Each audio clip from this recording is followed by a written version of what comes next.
We are walking through the story of the Bible, focusing on the role of priests. And that story begins with God creating a garden called Eden, where heaven and earth are one. And God places humans in the garden to be his royal image, his priests, so that humans and God can work together as one. And this whole setup is called God's blessing. But tragically, the priestly humans are duped into rebelling against God and then exiled from the garden. But God promises that one day a descendant will come to defeat that evil deceiver and restore humanity as royal priests. And we learn he'll be both a priest and a sacrifice. But as it stands, humanity is outside of Eden, and things have spiraled into chaotic violence. But God chooses from the wreckage a couple, Abraham and Sarah. And God calls them to journey to the land of Canaan, and he promises to give them a huge family and all the blessings of Eden. Now, the blessing isn't just for them. The goal is that God's blessing flows through their family out to all the nations. And so that makes Abraham's family like a priesthood. So is Abraham that royal priest we've been hoping for? Well, no.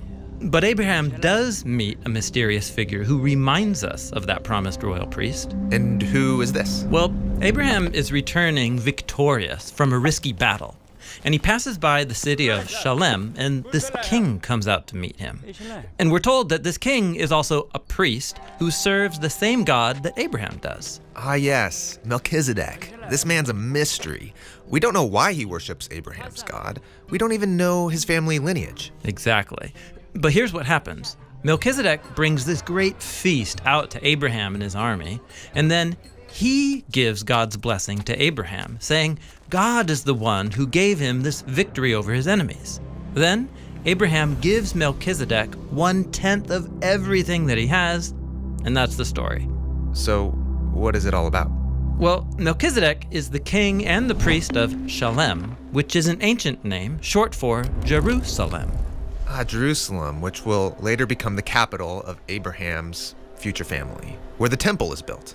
And that 10% that Abraham gives Melchizedek, that's just like the 10% Israelites will later give to honor the priests who work in the temple. Exactly. And so here is Abraham, the father of the Israelites, and he's honoring a royal priesthood that existed long before Israel's temple or their priests. Ah, Melchizedek. Yeah, he's super important. And we'll come back to him when we get to the story of David. Okay, back to Abraham. We find out that he and Sarah are unable to have kids.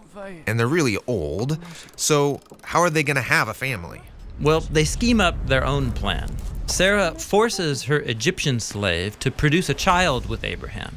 But once that happens, Sarah ends up despising her slave and oppressing her. So instead of trusting God for a family, they do it on their own terms.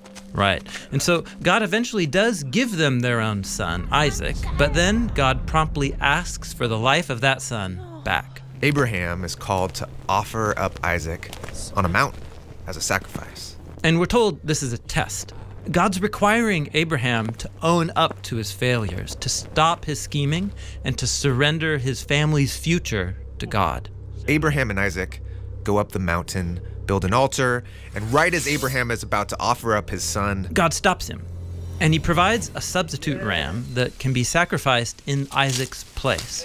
And here, the narrator stops the story and starts speaking to you, the reader, saying, "This is why we today say, on the mountain of Yahweh, it will be provided." The mountain of Yahweh, that's Jerusalem. That's right. And so notice, in both of these stories we've looked at, Abraham is near that high place that will later be called Jerusalem. In the first story, Abraham meets a royal priest. And in the second story, God provides a substitute sacrifice that covers for the sins of Abraham's family. Yes, and both of these stories point forward to the need for a future royal priest who will also become a sacrifice for the sins of Abraham and his family. From here, Abraham's family grows to become an entire people. But they eventually end up as slaves in Egypt. And so, how can a group of slaves produce a royal priest? Exactly. And so that brings us to Moses, whose story we're going to look at next.